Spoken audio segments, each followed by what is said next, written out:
Bom, turma, estou voltando agora com a nossa aula 1. Peço que vocês acompanhem segundo a apostila.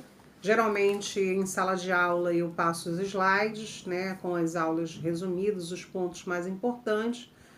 Mas aqui a gente vai fazer algumas leituras, tá, de parte da apostila para que vocês acompanhem e vou fazendo aí as explicações que se julguem necessárias, tá? Nesse momento, a gente vai falar do conceito e a história da educação especial no Brasil. Só que antes da gente entender esse conceito, a gente precisa voltar um pouquinho na história, né?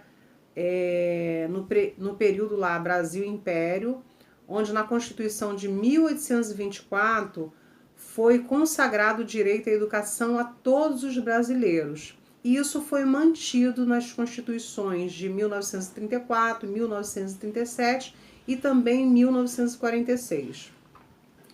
Porém, com a Declaração Universal dos Direitos Humanos de 1948, foi aprovada não tão somente o direito à educação, como a inclusão de pessoas com necessidades educacionais especiais. Se atentem para o seguinte, na apostila de vocês, a nomenclatura está portadores de necessidades educacionais especiais. Esse termo era usado sim, antigamente, porém ele caiu em desuso. A gente não usa mais esse termo. Por que não usa, professora? Primeiro, por conta até mesmo da língua portuguesa, no sentido literal, quem porta alguma coisa deixa de portar por algum momento, o que em alguns casos é improvável que isso ocorra, né? Como por exemplo o autista, infelizmente ele não vai deixar de ser autista, né? O TDAH, temos algumas atenuantes, porém deixar de ter uma dificuldade, uma deficiência é pouco provável, tá? Depois eu vou falar melhor desses conceitos para que vocês entendam, tá? Eu já vou me antecipar, já vou dizer de antemão. O que é a necessidade educacional especial? Como o nome já está dizendo, é uma necessidade especial que o indivíduo tem e não compreende necessariamente uma doença, um transtorno, uma síndrome. Tanto é que quando a criança chega no consultório para mim, a gente faz lá uma chamada EFES, que é uma entrevista exploratória familiar, um documento chamado anamnese. Nesse documento a gente faz o levantamento de tudo da vida da criança, desde o útero da mãe até os dias atuais, né? Como é que foi esse parto, se houve sofrimento fetal, com relação ao controle dos esfíncteres, os gostos daquela criança, se repetiu de ano, por qual motivo, se os pais moram juntos, se os pais são separados, com quem essa criança convive, por que isso? Porque isso vai atingir diretamente o processo de ensino-aprendizagem desse indivíduo. Vamos supor que uma criança, né, os pais tenham se separado há pouco tempo, essa criança era muito apegada com o pai, de repente o pai foi embora. Essa criança, ela pode apresentar uma necessidade educacional por conta dessa problemática momentânea que a família está passando. Por isso que é importante a gente que é professor, principalmente da educação infantil e do ensino fundamental 1, que a gente conheça essa criança, né, de fato e de verdade, com quem mora, com quem vive, porque aí a gente consegue entender a dinâmica, né, dessa criança, não só no contexto escolar, mas como no familiar, que vai sim influenciar, tá? Diretamente. Crianças que dormem pouco, provavelmente, né? Essa criança que é desregrada com relação a horários, né? Hoje a gente tem visto isso. Muitas crianças passam praticamente o dia todo no celular, no YouTube da vida, enfim. E aí não dormem. E isso vai prejudicar o sono dessa criança. Então, quando chegar à escola, principalmente se estudar pela manhã, ela vai ter dificuldade de aprendizagem, né? Porque ela não teve o sono REM, que é aquele sono profundo, onde a gente libera alguns hormônios, né? E aí a ligação dos neurônios que são em sinapse, para que a gente tenha realmente a aprendizagem efetiva, isso é importante, o sono, né? Então, se a gente perceber, necessidade educacional especial é isso. Obviamente que existem crianças com um transtorno. O que é o transtorno? O transtorno é justamente aquilo que ainda não tem uma causa, não tem um motivo justo. O TEA, por exemplo, que é o transtorno do espectro autista, ele ainda não tem uma causa justa, por isso é chamado de transtorno. O TDAH não tem uma causa justa, é chamado de transtorno do déficit de atenção com hiperatividade. Professor, e o que é síndrome? Síndrome a gente entende que tem causa. Por exemplo, o Down. A gente sabe que o Down é o cromossomo do amor, né? É aquela criança que nasceu com um cromossomo a mais que nós. Por isso, eles são síndrome de Down. Deu para perceber a diferença? Necessidade educacional especial, ela pode vir a ser momentânea. Um momento pelo qual a criança está passando e, de repente, ela pode deixar de ter essa dificuldade, ok? Agora, os transtornos, as síndromes já não. Ok? Então, vamos continuar. Então, toda vez que tiver aí portador de necessidades educacionais especiais, eu vou ter o cuidado de não falar, não usar essa nomenclatura justamente porque ela está em desuso, beleza? E aí, o que aconteceu? No início da República, houve aí o que a gente chama de Revolução Industrial, onde foi necessário a mão de obra. E houve um conflito aí entre a burguesia industrial, a burguesia que está acima, com a classe trabalhadora. E foi necessário nesse período, por questões e razões políticas, a mão de obra tanto de crianças quanto das mulheres. E aí, nesse momento, surge a escola. Por que surge a escola? Porque no momento que as crianças não estavam na fábrica, para ocupar o tempo dessas crianças, elas eram colocadas na escola. Porém, passado um período, onde houve a regulamentação desse trabalho, né, principalmente dos menores, a escola passou a ter obrigatoriedade, tá? Então, vamos prosseguir aí. E aí, quando isso acontece, quando a educação passa a ser obrigatória, né, a criança precisa estar na escola, ainda que seja para ocupar o seu tempo, que até então essa era a prerrogativa, a bandeira da educação é levantada. E aí, quando a gente fala de educação, a gente falou aí de todos os brasileiros, inclusive aqueles que têm necessidades educacionais especiais, né? E aí existe uma referência da educação especial, que aí de âmbito nacional, a presença na Lei de Diretrizes e Bases 40.024, de 1961, que no capítulo 3 reservou 2 artigos, o 88 e o 89, tá? O 88, ele fala que a educação de excepcionais, que antigamente a gente usava esses termos, né? Retardo, uma criança excepcional, mongoloide. Esses termos, eles saíram, né, de uso. A gente não usa mais esses termos, tá?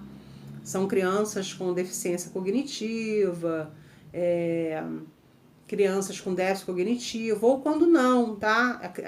Não sei se vocês assistiram, mas no sábado eu não assisti, mas eu soube que teve um programa, acho que Luciano Huck, com algumas crianças com altas habilidades. As altas habilidades, que é o que a gente chamava antigamente dos nerds, do alto QI, né, o coeficiente de inteligência, também é um problema de aprendizagem, tá, gente? Se a gente não conseguir trabalhar bem com essas crianças na escola, a gente tem problemas, e elas também.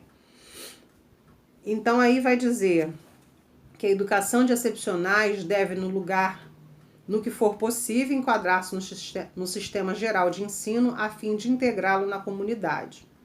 E no artigo 89 vai dizer: toda iniciativa privada considerada eficiente pelos conselhos estaduais receberá dos poderes políticos tratamento especial mediante bolsas de estudo, empréstimos e subvenções. Então, nesse período, a educação especial ela ganha aí um espaço, né? E aí ganha de cunho educacional, porque até então ela era assistencialista. O que é isso? O sujeito está lá, mas a gente ainda não sabe o que vai fazer com ele.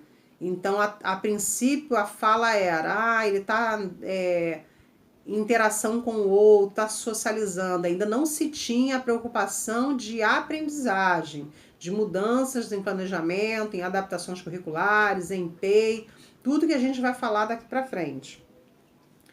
E aí, em 1959, com a aprovação da Declaração dos Direitos da Criança, tem assegurado no seu capítulo 7 o direito à educação gratuita e obrigatória. Esses direitos foram mantidos durante a Constituição Brasileira de 1976 e de 1969, respectivamente, onde no Brasil 99.431 alunos foram atendidos nos serviços especializados.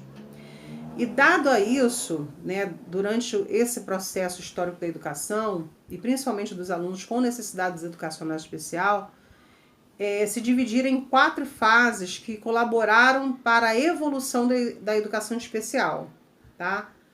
E aí a gente vai falar cada uma delas agora. A primeira fase é chamada fase da exclusão, né? Como o nome mesmo já diz, é a fase onde não se preocupavam com essas crianças. Não sei se assim, se vocês se lembram, não sei mais ou menos a faixa etária de vocês, eu já falei que eu não sou tão nova, né? Tenho uma filha de 24 anos, não falei, né? A Gabriele, que é psicóloga, e o Guilherme, de 12 anos, meu amor, da Gabi também tem aqui, tatuagem. Guilherme é adotado, ele sabe disso, é um TDAHzão na minha vida, enfim, são meus filhos, amados do meu coração. E, então, assim, em tempos passados, eu, pelo menos, assim, me recordo de só conhecer pessoas com síndrome de Down, por exemplo, já com uma certa idade. Já pararam para pensar nisso? Porque eles eram escondidos pela família, né? Porque todo pai, toda mãe, a gente vai falar isso mais à frente, da pessoa com necessidade especial na família e na sociedade, mas eu já estou um pouco assim, me antecipando a minha fala, porque a família, é muito difícil para a família aceitar um laudo, aceitar um diagnóstico de uma criança com necessidade de educação especial. Por isso que ainda existe tanto entrave no processo de inclusão, tá? Mas voltando aí às fases, a fase da exclusão, que era aquela caracterizada realmente onde as pessoas com necessidades especiais educacionais, elas inclusive eram impedidas de ir à escola. Olha que tristeza, né? Foi um período realmente de muito descaso, de muito abandono, enfim. Para mim, que sou assim dessa bandeira da inclusão, muito triste. A segunda fase é a fase da segregação, onde no século XX as pessoas com outros tipos de comprometimento eram atendidas dentro da instituição de ensino. Porém, em 1950 e 1960 surgiram aí as escolas especiais. Então, antigamente, né, por que se criou aí o INES, né? Nós temos o INES, nós temos, agora me fugiu a memória, o Ana Sullivan, que é aqui em Bangu. São escolas especiais, onde aquelas pessoas com esse tipo de transtornos e deficiências eram direcionadas, elas não podiam estar no ensino regular.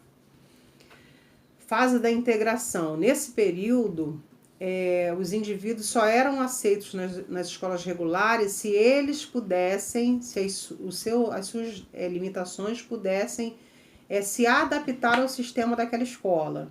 Fora isso, elas não eram integradas porque a escola não mudava nada. Era a criança que tinha que se adaptar ao sistema. E aí a última fase, que é a que a gente se encontra agora, que é a Lei de Diretrizes e Bases da Educação, 93/94, de 1996, que assegura a questão da inclusão na escola regular. E diz assim, no início da década de 90, foi a fase da inclusão, onde passou a adaptar o sistema educacional às necessidades dos alunos. É a fase que permanece atualmente estabelecida por essa lei no capítulo 5, no artigo 58. Então, hoje, não basta somente a escola receber, porque vamos pensar aí a inclusão. Professora, minha escola recebe o aluno, beleza, tem mesmo que receber, isso é lei. A escola particular, a escola pública não pode negar o direito à matrícula dessa criança especial, tá? Porém, todavia, incluir não é somente receber essa matrícula. Incluir também não é dar igualdade, tá, gente? A gente tem muito essa fala de educar com igualdade. Não. Eu vou colocar uma discussão lá na plataforma, vocês vão ver o que é equidade e igualdade. Se eu der a mesma condição que eu dou às outras crianças, eu não estou adaptando, eu não estou vendo o que aquele indivíduo precisa, né? Então, equidade é uma coisa, é você dar a possibilidade de vida. E incluir é isso, é você não tão somente receber esse indivíduo, como dar a ele garantia de uma aprendizagem efetiva, né? Então é isso, tá? Aguardo vocês lá na plataforma, né? Coloquem lá, registrem a dúvida de vocês. Vou estar deixando um vídeo lá para vocês assistirem, para a gente discutir, participem. Isso é importante, tá ok? E até já. Beijo, beijo. A gente continua depois.